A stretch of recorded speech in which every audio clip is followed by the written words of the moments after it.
It's the Alfie Brown Show. I hope everybody's week's gone brilliantly. I hope it's been a real turnaround, actually.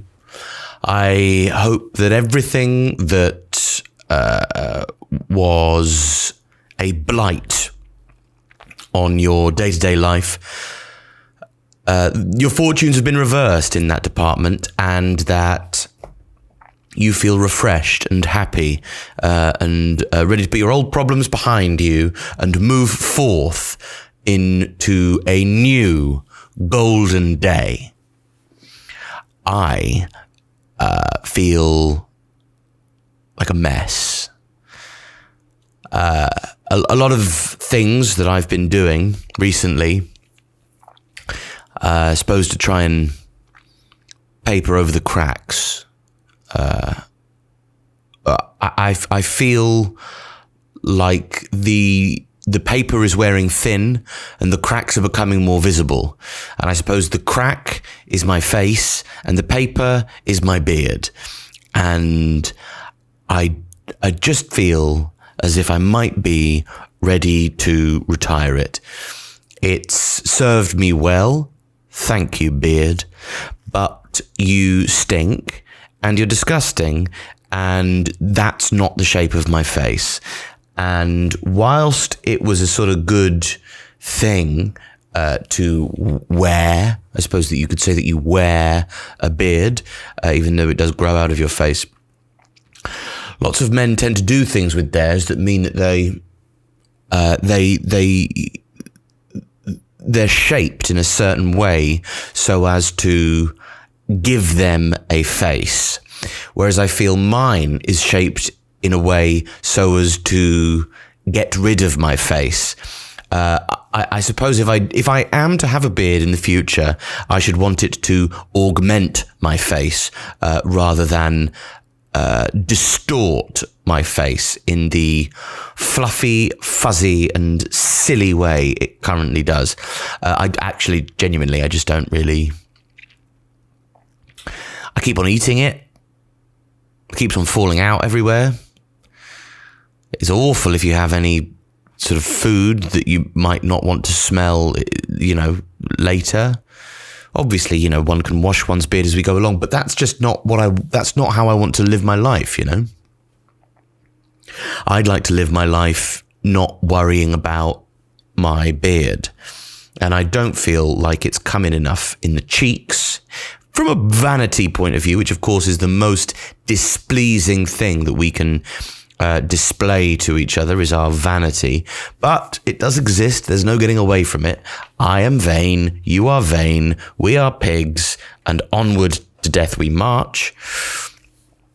It's just the way it is, isn't it? I'm very vain. And I wish I wasn't. But that's just the way it is. My vanity and my lethargy, constantly the two warring forces in my life, both trying to convince me that my pleasure centers as well, I suppose, lethargy, pleasure centers, versus vanity and the desire to carry on living. So that's how I feel, just like a bit of a fucking mess. And I feel like if I did shave my beard, I might be more encouraged to, rather than maintain. I've got a lovely beard balm, but I suppose, well, seeing as I've got this beard balm on my lovely beard and making myself presentable, maybe I'll have several vol-au-vents today, and a loaf of bread, and a tub of hummus, and some iced cream. Have you ever heard of that? Iced cream? It's incredible. Yeah, that's something I do to irritate my brother, and then I realised it was from The Simpsons. Mr. Burns says it. He says iced cream. That's Stewie. Sorry. They have similar roles though in each cartoon. Mr. Burns and Stewie from The Simpsons and Family Guy, respectively. They have similar roles in the cartoon that they are placed, in that they are a kind of camp, a camp evil. So that's how I feel. I hope you feel all right. I went to go and see Frozen the musical this week. I went with my 2 children. Well, I've got 3 children. I went with 2 of them. And Jessie, my partner, my common-law wife, the mother of my children. Might have mentioned her before. You might know who she is.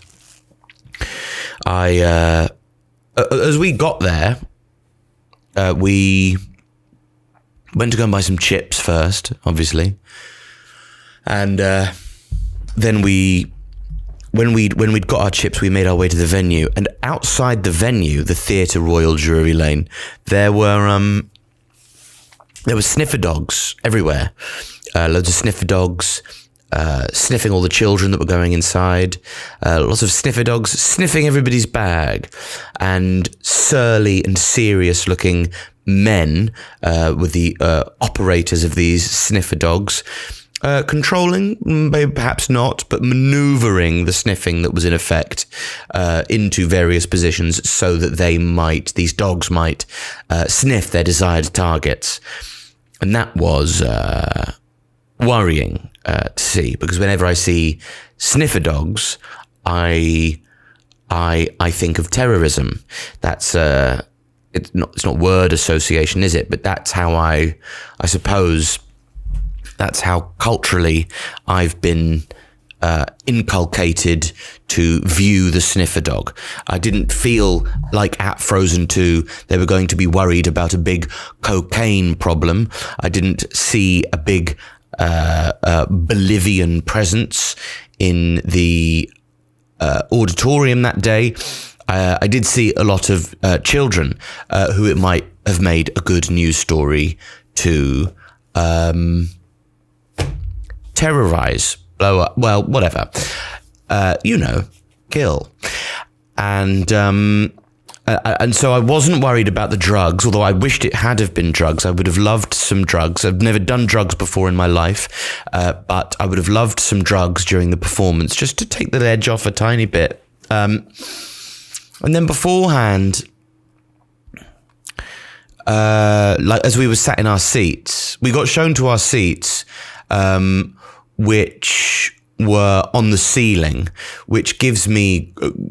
I'm not great with heights, so when you're up in a gods, you can't see it, but you can fucking hear it. That's my impression of a man who I met once. I'll put a pin in my Frozen the musical story just to tell you about this. I went through a phase of meeting characters at bus stops, and this one was called Tony Spider. Tony Spider had a tattoo of a spider on his hand because he was. Do you like the musical theatre then, boys? Oh yes, I love it, Tony. Yeah, really like it. Yeah, I went to go and see that fucking Les Miserables the other day. Sat all the way up in the gods. You couldn't see it, but you fucking hear it. I'm a bit Alfie Solomons from Peaky Blinders. You fucking what? You fucking what, Tommy? He did sound like that, though. Tony Spider. A lot of gunk in his beard, I seem to remember. And a lot of gunk in his eyes. He was a very gunky man. I was only 18 years old on the way back from a night out at some horrible club that I'd managed to make my way into to try and... back then, the night was a success if you could do what we would call pulling a girl. And then on our way home, we would drunkenly make our way to a bus stop and... we met these characters, Tony Spider, and the next night it was somebody called Martin the Poet. Martin the Poet was this wee high-pitched Scottish man, and he was, oh, hello boys, how are you? And he was wearing hot pants and like beaten up DMs and a pink sort of sleeveless t-shirt, and he was only about 5'4" and a big baggy woolly hat. I'm Martin, I'm a poet. I know it. And like doing all like that shit, sort of like camp poetry stuff whilst being kind of naked in winter at a bus stop. I found a gucky on the floor and I gave it to a wee boy who was crying. And then my friend said to him, why didn't you keep it? You could have sold it for some money. What the fuck do I want? Grabbed him by the scruff of his neck. What the fuck do I want with a gucky? Eh? Material possessions don't do it for me. Eh? And my friend apologized and we made our excuses and we got on the 994 or the 209 or the, I don't know, whatever it was, back to 27 it could have been. Oof, a lovely bus. Back home, homeward bound. So yes, I was up in the gods and I finally understood what Tony Spider was talking about all those years ago at Frozen. I was at Frozen the Musical, right near the ceiling, and the ceiling it gives me a little kind of twang, a physical sensation of the height that occurs to me in my bollocks. Now, if you don't have bollocks or you don't know what I'm talking about, you might feel it in your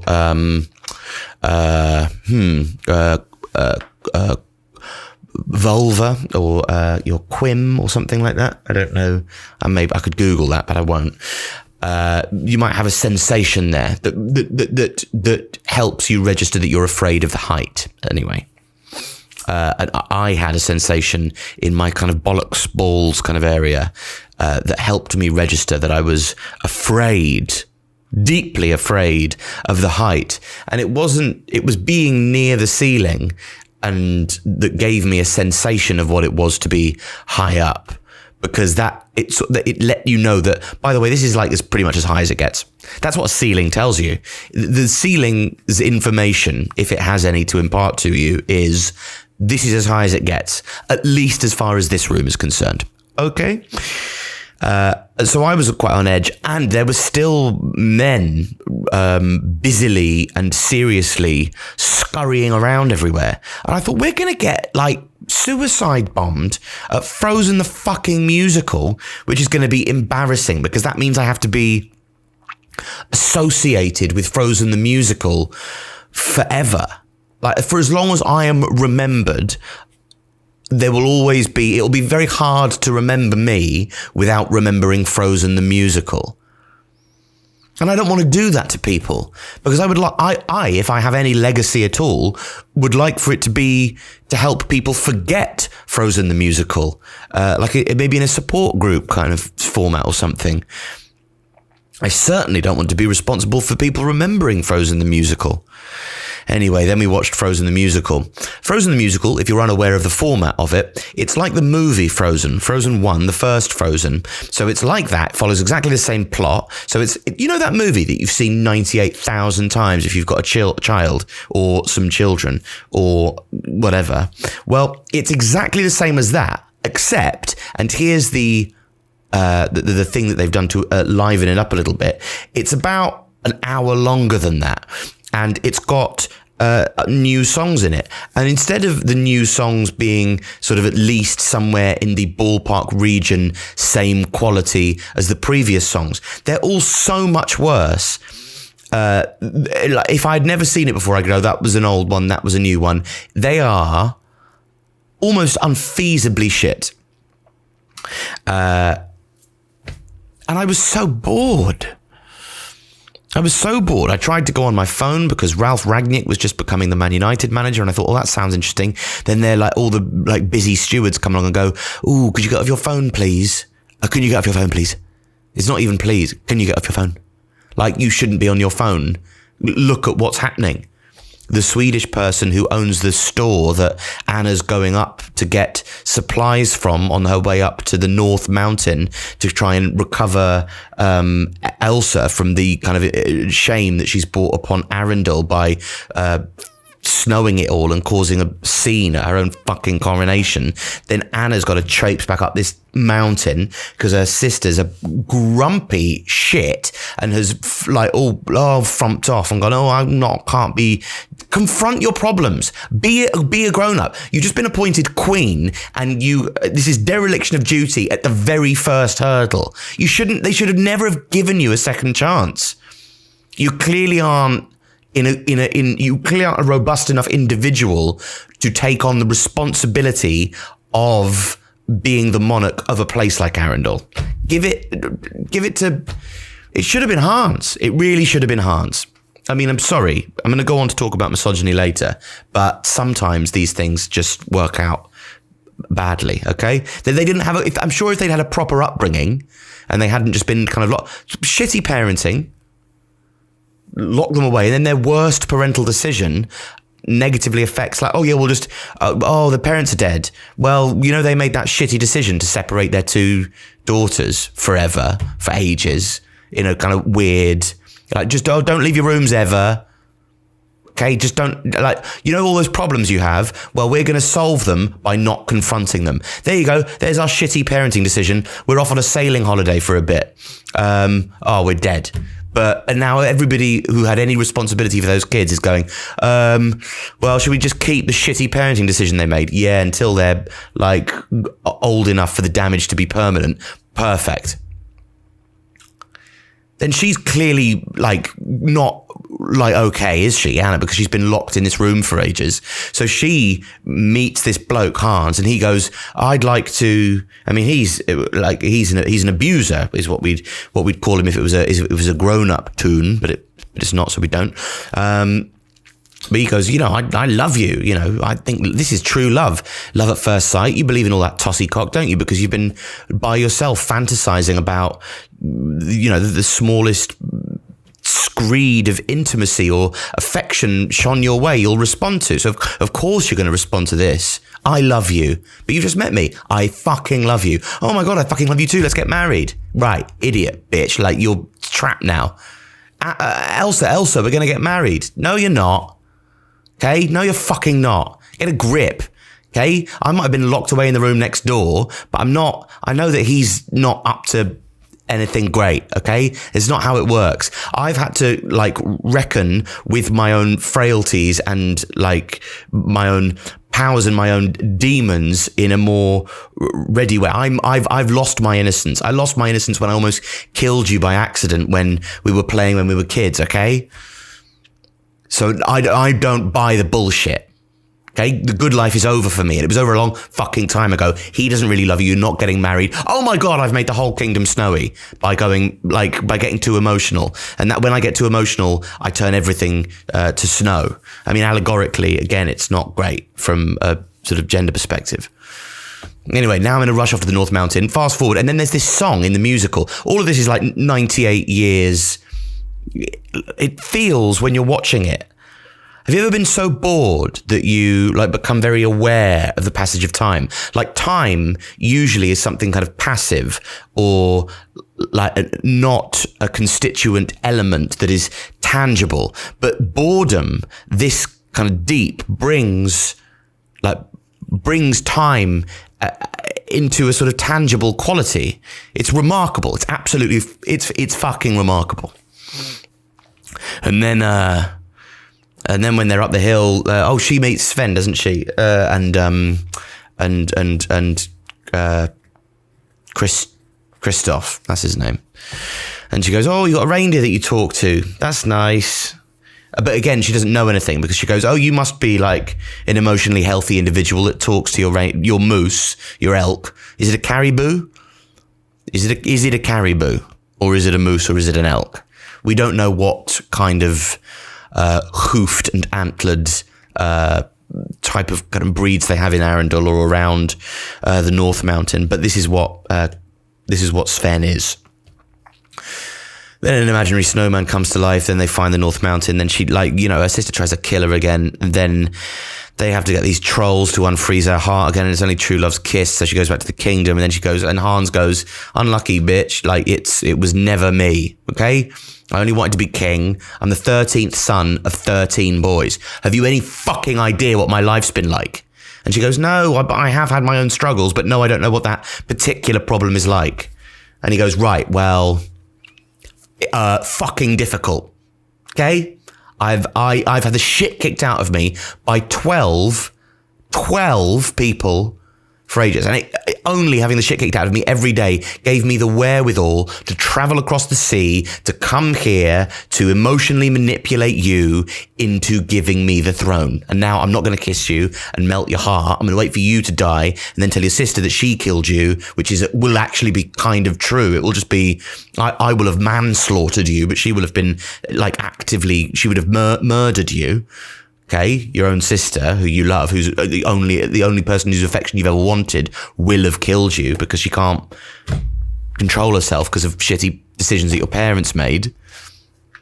So I'm going to take control of the kingdom now, and conduct my business with the mayor of Vesselton. But then an act of true love. But then she tries to save Elsa. Anna escapes from prison with the help of the imaginary snowman, and then she tries to cover it. She goes, don't strike my sister with that sword, and puts her hand in the way, and then breaks the sword, and Hans goes, what the fuck, this is bad. It's bad news for me. I wanted to kill her, and now she's fine because of the woman who I said I love but I didn't got in the way. And then we all go, oh no, she's dead because she didn't get true love's kiss. But then it was actually not a true love's kiss that she needed, but she just needed an act of true love. And the act of true love was to try and sacrifice herself to save her sister's life, despite her sister having been nothing but shitty to her this entire time. This sister has shown her nothing to make her go, how inbuilt is this sense of sisterly love? It's incredible. It really is incredible. Anyway, the musical, you really mustn't go and see it. I understand that I've spent 20 minutes talking about it now, but you really, really mustn't go and see it, because it's pretty bad. It is pretty bad. Wow. I really went for it there, didn't I? Well, I hope that was engaging. Now I need to work on my life in various ways. I don't know how to do it or what I'm going to do, but I'm going to work on my life some which way. My daughter was so sweet afterwards. She didn't want to. She found the... Also, can I just say, before we, really engage in or take everything I've said about Frozen the musical too seriously, I would say as a sort of a postlude to all of that, it isn't for me. It was for my daughter. That's why we went. My son, who was there, turned to me at the end and went in a kind of pleasingly withering way and went, Daddy, please tell me we don't have to watch that again. And I don't think we do. I really don't think we do. It's the sort of thing I should be a lot more graceful about. But for some reason, I'm not. Well, it's funnier on the podcast to be like that, isn't it? And in real life, I was very nice to Margot about it. She really burst into tears afterwards, really crying, because she didn't want it to be over. And she found, and I spoke to my mum about it, and she said it's something that she did as well when she was a girl, little girl. She would just find the whole experience of being at the theatre so overwhelming that when it finished, she almost sort of hadn't made herself emotionally ready for the idea that these things end. You get so taken away in how gorgeous it is that you just completely suspend your idea of disbelief and become so taken in the idea in the story. It's just brilliant that can happen. I mean, to completely kind of do a 180 in the cynicism department, it also makes it completely all worth it that it meant so much to somebody. And also, what people watch when they're, it doesn't matter that it's shit qualitatively, because it's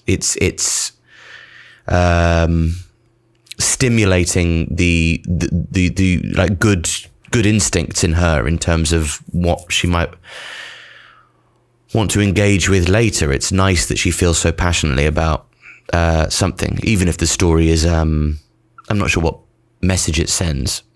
But I'm not really sure what message any of these films send. I mean, also, the idea that films send good messages, what makes a story good is it that it's about flawed people.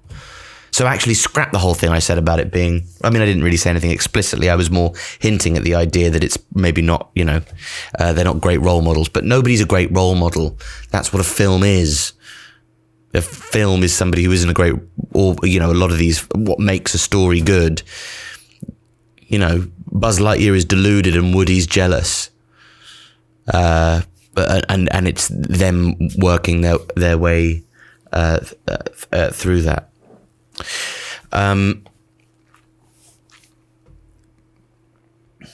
Anyway, it's very expensive, so I'm not sure I will have to go again anytime soon, unless I work on my investment portfolio. I've been trying to learn about NFTs. Has anybody heard about NFTs? For those that haven't heard about NFTs, an NFT is a non-fungible token. And non-fungible tokens are being traded about in online. Online? Hey, have you been online recently? Oh my God, online is so good. Online is so good. It's like, because there's the news on there and loads of sport and like a cookery show. So I love online, mate. I love online. It's the new currency that's online only. Online, it's non-fungible tokens are basically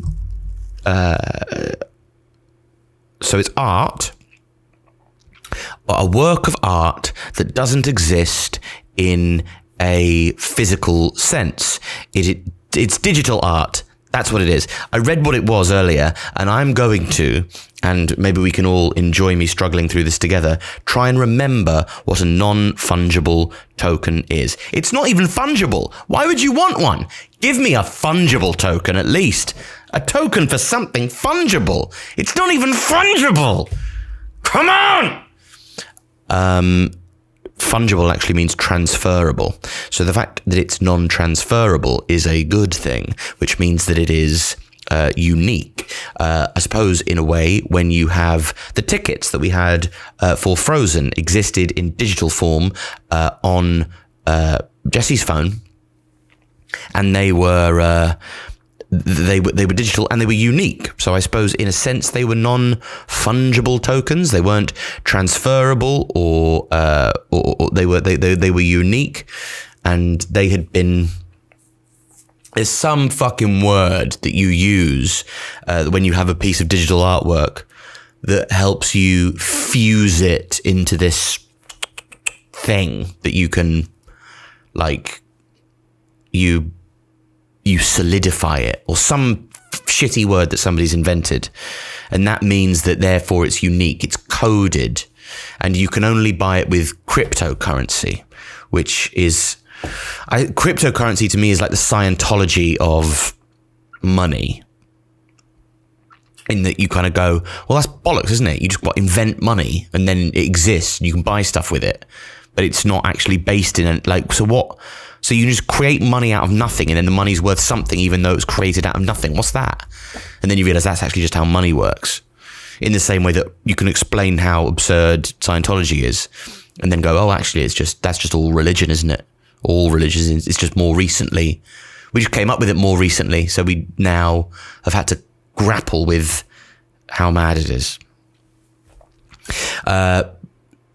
The idea, I suppose, with non-fungible tokens is that you buy the right to hold yourself or in your computer or in your own personal online portfolio online this piece of digital artwork. And the fact that you hold it uniquely means that you can sell it uniquely. The one thing I don't understand and that hasn't been explained to me is that how do you enjoy the piece of artwork once you've bought it? So say I want to buy a picture of a llama smoking and wearing 3D glasses. And then I want to go, I wish I could just I just wish that I could have a nice stare at my picture of a llama smoking and wearing 3D glasses. Double click on the icon and then I'll just look at it. Yeah, it cost me $2,000. And I really feel like I'm getting my money's worth now. That was some good looking at the artwork. That was. I loved doing that. That was brilliant. What a silly llama. And what's he watching? Has he gone to the IMAX to watch that dinosaur documentary that's in 3D? I'm sure he has. He must be very scared as a llama. He think, that want to eat me. Is it an alpaca, actually? God, this has got so many layers, hasn't it? This is a brilliant piece of artwork that I've bought for so much money. It's absolutely inconceivable. It's not really to be enjoyed. So it's essentially just another way for cryptocurrency to move. That's as far as I can gather. It's not art. It's just a fun way to represent currency or something, or a fun way to trade, or a way for rich people to move their money around that's fun. Or how are you going to enjoy it?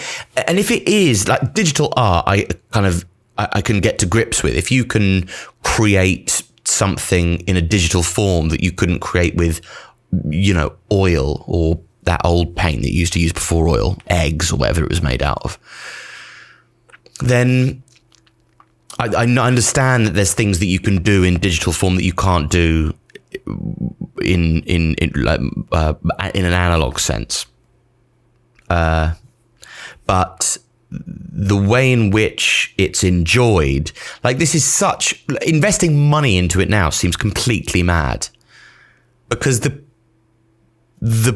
technology is so primitive. Obviously it's not so primitive, like I couldn't have invented it. I didn't mean it like that. I just mean it in the sense that the technology is primitive in it strikes me as the mini disc. Like, I've got a non-fungible token for a cool piece of art that's going to develop value in 10 years. Is it? Or are we going to be looking at art in a completely different way? Like, you think you're going to be still staring at a backlit screen in 10 years, or, looking at it through your phone or your no. I mean, maybe, but why would you bank on that to such a degree that you're willing to hold that art and its value as... It doesn't make any sense. But like being all smug about a mini disc player. Hey, I've got a mini disc player, so I really feel like I know how the future's going to pan out. I wonder if I described that well. I didn't really understand what a non-fungible token was. And it doesn't even really exist as yours. It gets, the fact that you own it gets written into the blockchain, which is essentially like a huge digital logbook that stores all of our information. And you can't steal it because the blockchain exists on about 1 million billion computers. So you can't hack it, because that would mean hacking 1 million billion computers. And that is too many computers for somebody to hack, even if they're really good at hacking computers, because nobody can hack 1 million billion computers. Which is also really great for the environment, because millions and billions of computers famously don't use too much in the way of energy. And we, as I'm sure you've been made aware by Greta Thunberg and the COP26 climate and David Attenborough and whatnot, we've had a little bit of a surfeit of energy recently, haven't we? We've been producing a little bit too much energy. So the millions and billions of computers that it takes to run the blockchain, so that rich people can not look at the NFTs that they've bought in the hope that they'll appreciate value so that they can have more money in the future. I mean, it all sounds like a great use of everybody's time and money. And I don't really understand what was wrong with... like with art, physical art, you can go and you can enjoy it, or you can buy it and you can put it in your room, and then you can go, oh, wow, look at that. I love that. I love the way it does what it does to the room. I love what it does for me. I love the story it tells. I love the beauty of it, the depth, the meaning. I love, there's so much I love about that work of art. I personally have never been able to engage with a digital piece of art that way. Maybe you have. Also, would you just buy a screen and then stick the NFT on it? And then have it in your house? Just plug the screen in all day? More You know, your fucking lecky bill's going to be a nightmare, lad. Fucking your lecky bill's going to be a nightmare. Jesus Christ, Sandra. The lecky bill's gone mad this month. What's going on? Sorry, it's me new NFT. I've mounted it on an LCD screen on the wall. I don't know who they were. Sorry about me. Next up on the agenda today is internalized misogyny. This was one of my request topics, and I very much appreciate them. If you have any, do feel free to send them in. This one is internalized misogyny. NFTs was one as well, by the way. It's obviously not the sort of thing I would talk about if I hadn't been asked to.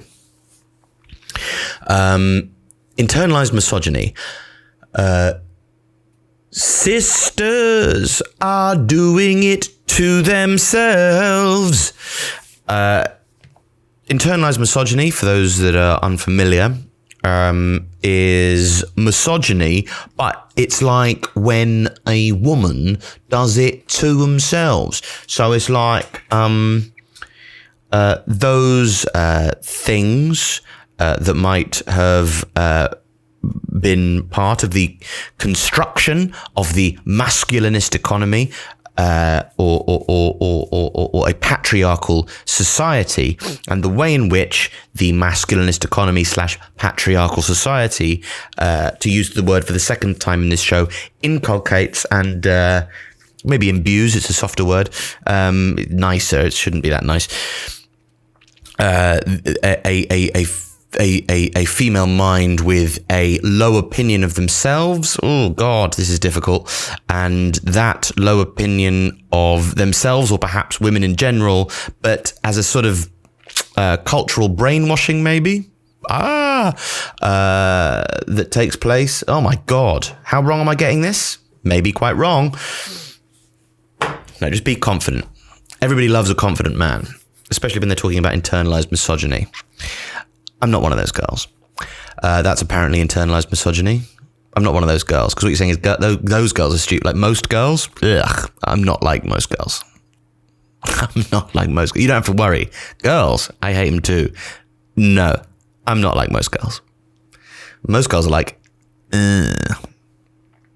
But I've heard the accusation of internalized misogyny used to describe traits in other women that aren't appealing to the woman in question who is leveling the accusation, which is fun, because the berating of a woman for not fitting into a standard that you deem the standard that women should uphold seems to in and of itself be internalized misogyny.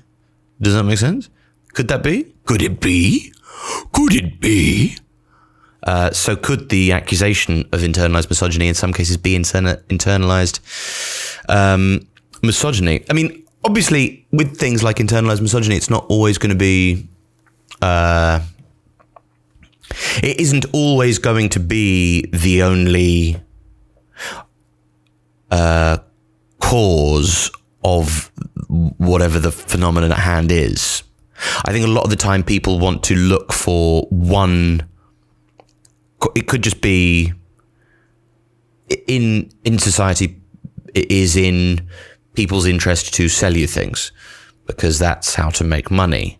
Money is made by selling you things. You buy things when you want to improve yourself. You want to improve yourself when you feel bad about yourself. So we want to make you feel bad about yourself. The way in which we make men and women feel bad about themselves is different, but it's getting more similar. If the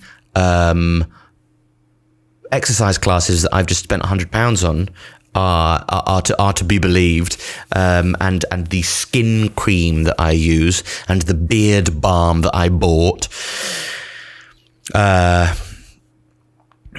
but I suppose internalized misogyny is I wouldn't like to ever accuse anyone of internalized misogyny, not least because I'm a man, so it doesn't really I don't ever feel like the accusation would be helpful coming from me, even if I might think it. I don't feel like it would be the most helpful thing to bring up because it just wouldn't sound great, would it? To be honest, would it? It wouldn't. And I wouldn't say that it's. If I was ever to identify, and this is what I was asked, is how I feel when I see something that I perceive to be internalized misogyny manifesting in a woman. And I don't think that this, I think a lot of times it's accused of women when they're talking about things like weight loss or talking about wanting to attract the male gaze, ZE, and wanting to perform the role of woman to a standard that it's preconceived has been set by a man. I don't really think that is, or I would never perceive that to be internalized misogyny. I would just perceive that to be, we want to fuck each other, so we make an effort. I want to fuck you, you want to fuck me.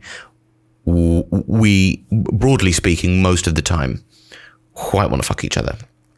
So what we do is we go to some effort to render ourselves fuckable, even if we're not actually going to do a fuck.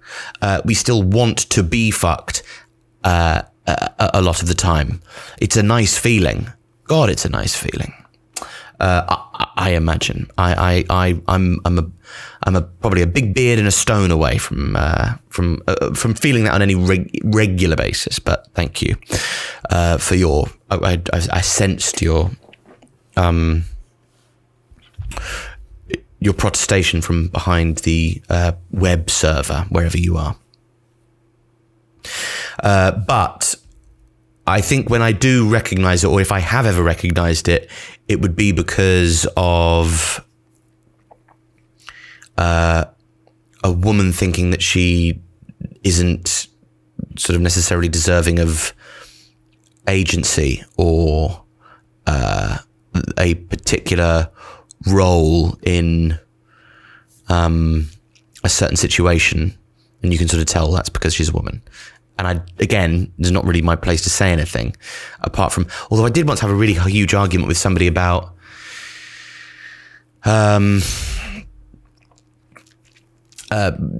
she was saying, it's just so exciting, my dad's going to give me away at my wedding. And I went, oh no, that's externalized, isn't it? That's not even internalized anymore. That's just bonkers. Give you away. It's a tradition. It's completely batshit. I will never understand that. Oh yeah, well it's a tradition. Oh yeah, nice tradition based from when you were sort of a commodity passed from one man to another. So I've never liked it. I feel really at the end of my tether with this subject, but I hope in some way it's been satisfactory. But I think we're a long way from the fun that we were having during Frozen the musical. But if you so I don't know who makes it this far into the podcast, but if you do, then you're very welcome to that conversation. I'm sorry I wasn't more fluent on that subject. High wire act, for a male comedian who also is often accused of being a bad man or spoken about in negative terms on the internet because of my jokes or behaviours. So, and this is the sort of age that we live in. Not, I'm not going to get cancelled, obviously, but I could get called out. And cancel culture isn't really a good term for anything, but call out culture, well, that's a vibrant and illuminating horror. Stephen Sondheim died this week, and that was sad. Stephen Sondheim, the greatest, well, I was going to say the greatest living composer and lyricist, but he isn't.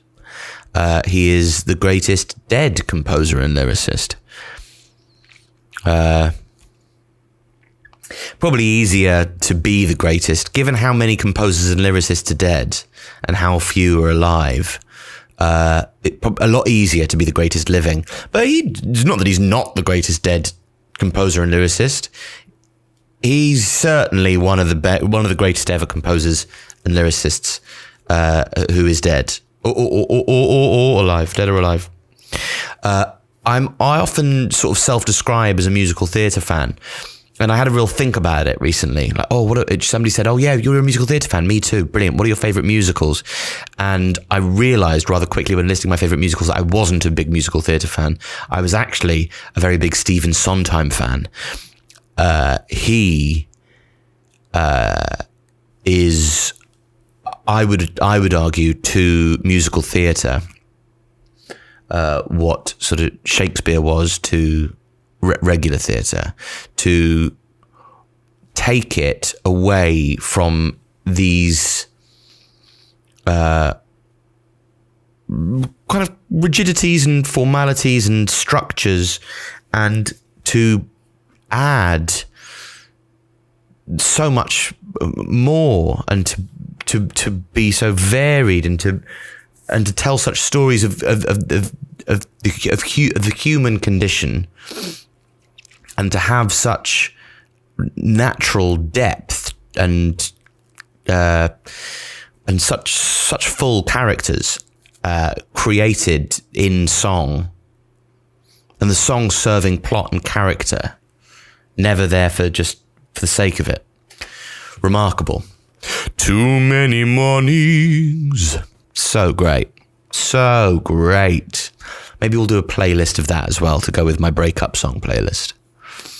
Too many mornings. Oh man. I'm going to listen to Too Many Mornings after this. Yes, please. I also did I had to do a self-tape. I don't know how many husbands or boyfriends, habs or wags of actors there are who listen to this podcast, but you may or may not be aware of what it is to do a self-tape with your partner, and how doing a self-tape with your partner can bring you quite close to the idea that your partner should no longer be your partner, because I've had this with not just my current partner, the love of my life, the mother of my children, my common law wife Jessie, but also with previous partners. They've been actors as well, and I've had to self-tape with them, and maybe it's quite a good thing to do, because if you self-tape with somebody and you can survive it, they should do it on Love Island as one of the relationship tests. Kind of get you to do a self-tape. So, tell them that a casting director has said, "Oh, we'd really like to see all of you for these parts. Could you help the other film a self-tape?" And watch all of the relationships in the villa crumble within seconds. Alison is crying because she hasn't got the lines right for 14 times in a row. David is trying to console her, but also being quite short with her about the fact that she hasn't got it right, and he has set the camera up well. There is too much stuff in the background. They have been disqualified. I'm sorry, but there's actually too much clutter in the background. Could you do a bit more? Could you clear the space a little bit next time you do a self-tape? No. Have me into the fucking building. Have me into the fucking building and just... What's the problem? You can see a Spider-Man lunchbox in the background. Does that mean I'm not going to be good for the role of fucking Susan in Casualty? No. It has nothing to do... If you're a casting director, you have to imagine me in the role anyway. I'm not really in a hospital. I've not really got a burst fucking pancreas or whatever it is that's wrong with me. All that's happened, I'm in a bedroom And if there is clutter here or not, just suspend your disbelief. If my performance wasn't good enough to distract you from the Spider-Man lunchbox, then I'm not doing my job properly. But don't ask me to remove the clutter. Just think about what it would be like if the Spider-Man lunchbox wasn't fucking there. Instead of asking, oh, could we clear the space a little bit?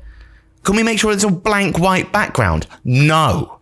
Because we all live in homes, so invite me into a studio whereby you can see me in person and ask me to do it a couple of times and give me some notes on how you would like it done.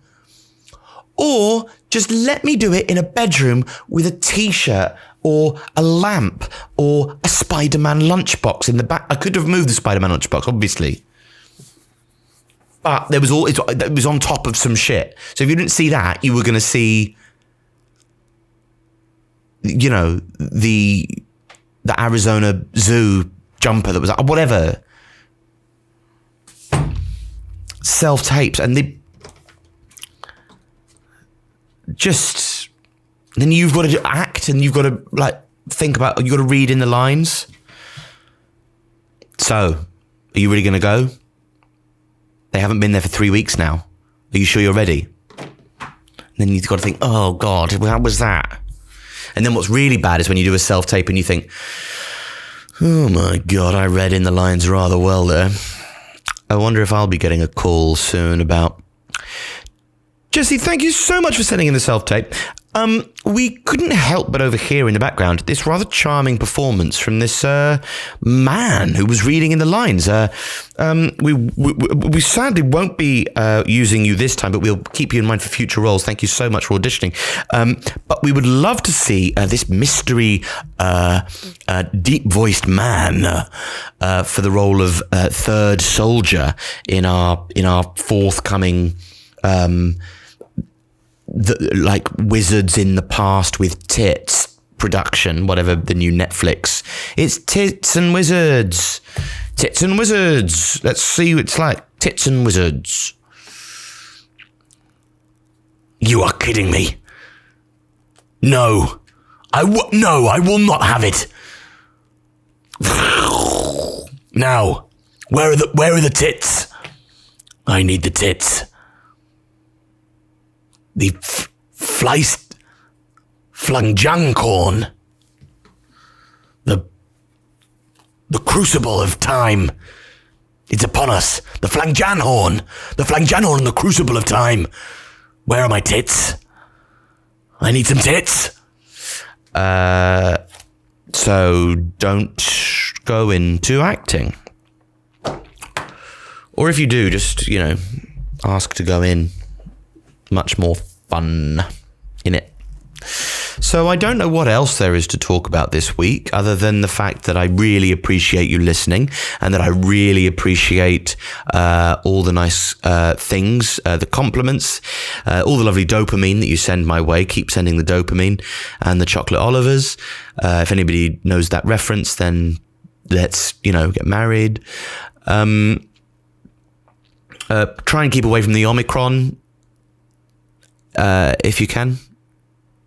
Try and keep away from the Omicron variant. The Omicron variant is here. Oh my God, man. The Omicron variant is here. Where are my tits? I need some tits. So there's that. Stay away from that. I'll shave off my beard, maybe have a haircut. I'm going to do my exercise classes this week. I hope that goes well. I'll let you all know. It's called Hell Week. I've paid £100 to experience Hell Week. Do you like Hell Week? It's Hell Week. Oh my God. The Omicron virus. The Omicron variant. During Hell Week. Never a worse time for the Omicron variant than during Hell Week. Where are these tits? Look, it's not that all of those programs are shit. I take or leave Wizards. Love tits, obviously. Who doesn't? I love them. But, it's all bollocks, isn't it? And just be nice to each other when you're self-taping. I must learn. I'm not a very patient person. And I must try and be more patient, whether it be during self-tapes or Frozen the Musical, or trying to read about non-fungible tokens, or trying to express internalized misogyny to a podcast listening, viewing audience. So, that's all I have to say. Thank you so much indeed for listening. Please like the video if you're watching it. Please subscribe to the channel if you're watching it. Please share if you're listening, or review, or tell a friend. Word of mouth is absolutely exceptional stuff. Maybe tweet about it. Have a great week. I hope it goes really well. Alfie Brown Comedian on Instagram if you don't already follow. It's all going to go great. I really believe in us as a species. Until next time.